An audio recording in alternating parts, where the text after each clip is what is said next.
Hola, ¿cómo están? ¿Cómo les va? Se nos va junio, mañana empieza julio, la primera mitad del año hacia afuera. Y hoy vamos a hablar indudablemente del divorcio bursátil, de lo que yo llamo el sentimiento Berechi. Vamos a ver la importancia del ataque otra vez de ahí vienen los rusos y obviamente de la noticia, porque esto es factores económicos. Adelante.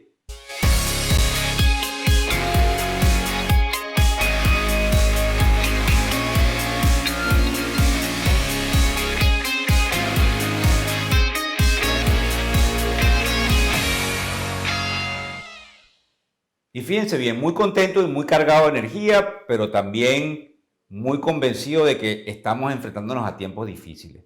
Yo le pido ahí al equipo de producción que nos ponga, que obviamente se suscriban al canal con la campanita, porque indudablemente eso es positivo para nosotros y para que nos motiven, nos den likes y obviamente nos pongan sus comentarios, que es la manera como ustedes se comunican directamente no solamente conmigo, sino con todos los que formamos parte de este programa Factores Económicos.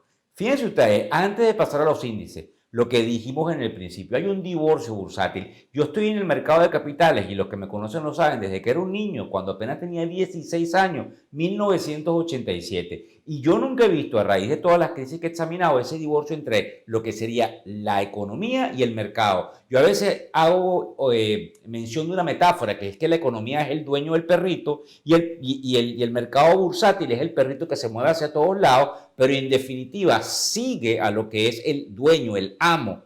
Esperemos que así suceda, pero esperemos que la economía se mueva porque tengo mucho miedo de lo que puede venir pasando por el desempleo y por la destrucción de la facturación. También otra cosa interesante que es que cuando todo el mundo piensa, como pienso yo, que es un sentimiento de cautela o lo que se llama bearish sentiment, el mercado agarra hacia arriba porque nos agarra desprevenidos, porque a veces las buenas noticias pasan cuando estamos durmiendo, no todo es malo, a veces cosas buenas y positivas pueden pasar. ¿Como cuáles?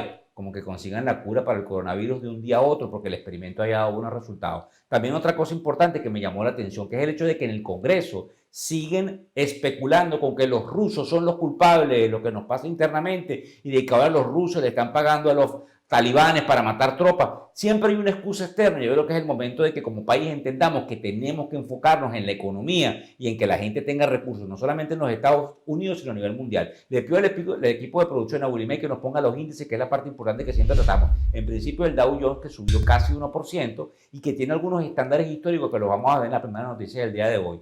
Después tenemos el Standard & Poor's, y el Standard & Poor's subió por encima del 1%, creo que un y tanto por ciento, yo lo veo en pantalla, 1.54%. Interesante, importante, porque obviamente marca la pauta, es el índice más importante, y después tenemos a cuál, pues obviamente a la parte del Nasdaq. Y esta parte del Nasdaq definitivamente nos muestra que hemos subido casi el 2% y es el indicador líder, porque la economía se ha movido hacia una economía de punta en materia tecnológica.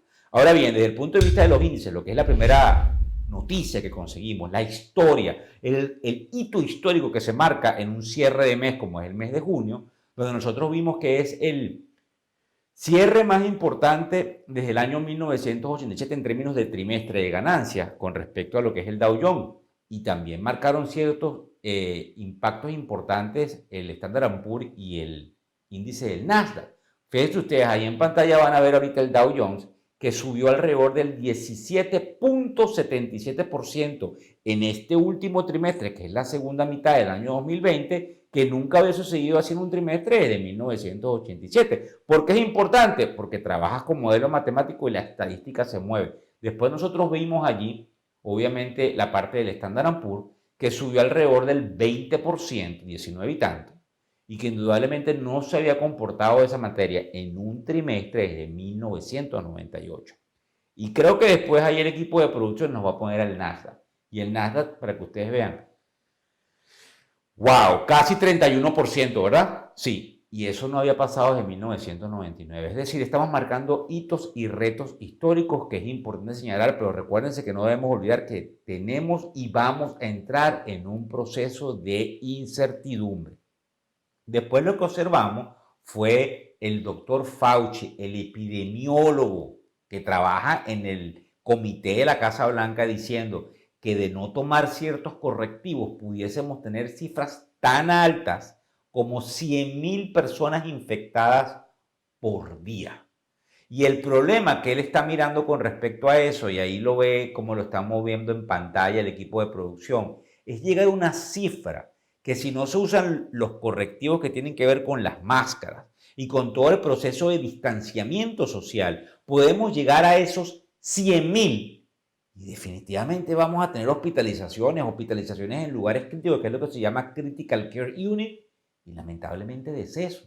Y eso es preocupante, porque en definitiva él le achaca todo eso al proceso de una reapertura y cómo se ve de la economía antes de que se hubiesen tomado todas las precauciones. Y él estima inclusive que estamos cerca de estar fuera de control.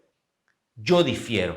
Yo aquí donde me pongo las gringolas, esas que dicen de los caballos, y creo que la buena noticia nos va a sorprender, pero ese es por mi constante optimismo, así como se dice optimismo porque lo dije mal, pero definitivamente por mi manera de pensar, yo creo que no va a pasar ese escenario tan catastrófico, pero igual me da miedo, porque ayer la Organización Mundial de la Salud decía que sí, que efectivamente íbamos por un mal camino. Después observamos algo que interesantísimo. La banca de inversión, que a mi juicio es una de las más serias, independientemente de que yo no estoy totalmente de acuerdo con todo lo que ellos dicen, es Goldman Sachs. Y Goldman Sachs está diciendo que pudiésemos cerrar la economía nuevamente, ¿verdad? En el caso de los Estados Unidos, independientemente de donde usted me está mirando, ellos se están refiriendo a los Estados Unidos, que si nosotros tuviésemos la posibilidad de mantener el control y poner nuestro tapabocas y poner ese distanciamiento social, evitaríamos que la economía cayese 5% en su Gross Domestic Product, que básicamente es la manera en cómo medimos la economía, los bienes y servicios. Entonces, por eso es muy importante eso que a nivel federal se implante, que es que todo el mundo tenga que tener máscara. Y es importantísimo porque si no lo tenemos, Goldman Sachs está diciendo el tanganazo que va a agarrar la economía americana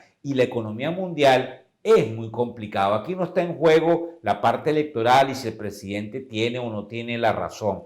Está en juego el sistema de libertades del mundo, porque la pandemia definitivamente ha traído un colapso económico importante. También nosotros observamos desde el punto de vista de todas estas noticias que vimos, algo que nos impacta también y que lo estábamos comentando en la tarde, que es el hecho de que ahora los viajeros americanos o los turistas no pueden ir a lo que sería, pues indudablemente Europa. Entonces, estábamos haciendo análisis, inclusive interno, en nuestro equipo de producción. Algunos de ellos no están totalmente familiarizados con el término económico, porque obviamente están en la parte de producción. Y todos teníamos la misma conclusión. Bueno, si usted cierra a los turistas americanos que vayan para Europa, usted está poniendo probablemente por encima la salud que la economía. Pero indiscutiblemente, ahí creo que pusieron el índice de Dow Jones, tienen que ponerme el índice de estos viajeros que están aislados. Pero en definitiva, lo que yo creo que sucede y que es importante señalar es que son ellos los que pierden facturación. Y como son ellos los que pierden facturación, ustedes pueden entender que se va a fomentar el consumo interno. Es aquí en los Estados Unidos donde se va a comenzar a sentir la posibilidad de que esa gente viaje y que en definitiva esa gente pueda generar una cantidad de ingresos a toda la parte de hotelería y turismo dentro de los Estados Unidos. Entonces es interesante que nosotros tomemos en cuenta eso porque eso nos da una manera de poder entender rápidamente cómo es que el proceso de formación de una u otra manera de esa demanda agregada interna que tenemos en el turismo pudiese ser positivo esa medida que toma la Unión Europea con respecto a que nosotros no viajemos y que obviamente tengamos eso que nos pone ahí producción, viajeros aislados. Bueno, aleluya. Porque yo quisiera como americano que el dinero se quedara aquí, pero desde el punto de vista de globalización y desde el punto de vista mundial, eso afecta enormemente a los países europeos. La otra cosa que yo considero que es interesante es cómo nosotros nos comunicamos con ustedes. Y por eso alguien nos hizo una pregunta. Recuerden que estamos saliendo martes y jueves y vamos a tener una parte de entrevistas y otra cantidad de cosas en las cuales estamos trabajando, pero vamos a pasar a esta sesión que me encanta. Adelante.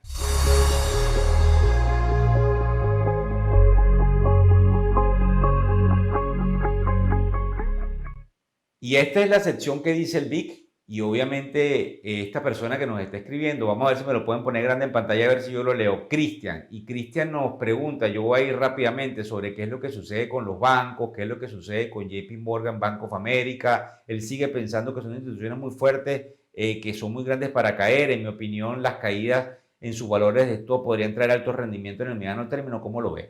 Bueno, fíjate tú, Cristian, esto es interesante lo que nos estás preguntando. Yo hice un análisis justamente el día de ayer porque el viernes la Reserva Federal hizo unos dictámenes especiales con respecto al estrés test que tienen que tener los bancos. Y para los que nos están mirando, el estrés test es indudablemente la prueba que se le hace a los bancos producto de la volatilidad en los portafolios de préstamos que pudiesen tener y que pudiesen poner en riesgo su capital y su capacidad de moverse, digamos, positivamente en la economía. Y los bancos salieron bien. Citi, JP Morgan, Bank of America, Morgan Stanley, Goldman Sachs, no cortaron los dividendos. El único banco al que tú haces mención en la pregunta que sí cortó dividendos fue Wells Fargo. Y sin embargo, cortó dividendos, mas no lo eliminó. Lo que quiere decir que cuando hicieron todas esas pruebas a los bancos desde el punto de vista profesional, los bancos están bien parados, contando en que estábamos en medio de una pandemia, Cristian. Y eso fue muy interesante, puesto que es el 14 de julio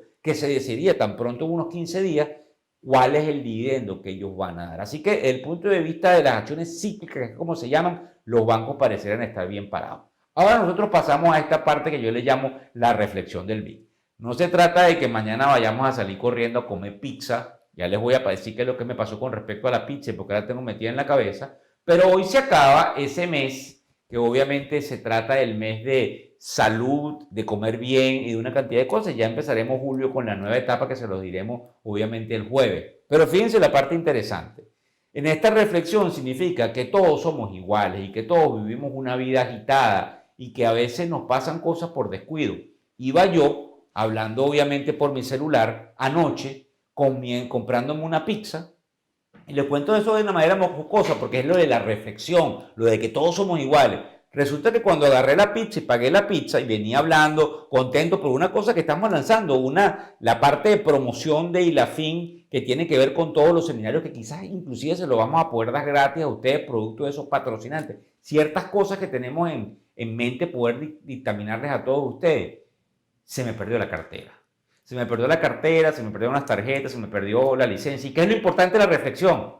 Todos somos iguales, hermano. Yo les puedo decir a ustedes que tengan una vida disciplinada y me paro y hago el programa y aprendo. Y a la final soy un ser humano como todos ustedes con problemas iguales. ¿Y qué fue lo que hice? No pasó nada. Se perdió, no pasó nada. Y sí es irrelevante con respecto a la salud, pero hay mucha gente que inclusive me ve que no puedo decir la palabra, pero porque le pasan ciertas situaciones que son a fin de cuentas situaciones normales de la vida, que te ponen obstáculos, porque sí, porque hoy perdí 2 horas teniendo que llamar a las tarjetas y tratando de sacar la licencia de conducir y definitivamente fue un percance, pero ¿saben qué? El menor de los percances posible. Entonces la reflexión es, hermano, tienes todo para salir adelante, 2 manos, 2 pies, ojos, sentido común, estás viendo estos programas. Yo creo que es importante que lo pongas en acción y que en definitiva no te olvides que viene un año de incertidumbre, un año con elecciones. Esto afecta a todo a nivel mundial, desde donde tú me ves, como dices, de Nueva Zelanda, de Australia, de Brasil, de México, de Europa, donde tú me estás mirando, de España, obviamente, de Miami, la gente que me mira aquí donde vivo yo en Boston. Todos tenemos que estar entendiendo que está todo interconectado y que tenemos que pensar positivo. Le doy las gracias obviamente a las plataformas de distribución. No se pierdan una entrevista que le hizo mi socio Alberto Vasallo del Mundo Boston a mi otra socia Patricia Poleo de Factores de Poder, justamente hoy martes 30 de junio, que está en la página web tanto de Factores de Poder en Facebook como de la página web de Facebook de El Mundo Boston. Así que les doy las gracias, me despido de ustedes, hasta el jueves, Víctor Hugo Rodríguez, y recuerden agarrar julio con una buena sonrisa. Buenas noches.